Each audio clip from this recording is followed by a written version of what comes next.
Gawing climate-proof ang education system sa bansa.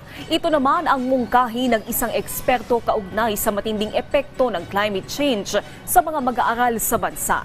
Sa segment na Punto de Vista sa programang Rise and Shine Pilipinas, sinabi ni Professor Antonio Contreras na wala namang masama kung ibabalik na sa Hunyo ang pasukan sa halip na sa buwan ng Agosto para makaiwas sa matinding init ng panahon.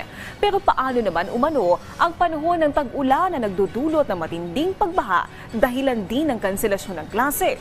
Bukod sa sistema ng edukasyon, maging ang mga classroom ay kailangan din umanong maging climate resistant. At hindi lamang ito pagtatayo ng mga classroom, kundi pagsisiguro ng ating mga classrooms ay climate resistant, climate proof. Ibig sabihin niya kapag mainit, kailangan malamig, kailangan hindi binabaha. So, kasi kung ilipat natin, palipat-lipat lang, parang pantapal lang na solusyon yun. Mas malalim dapat itong solusyon na struktural.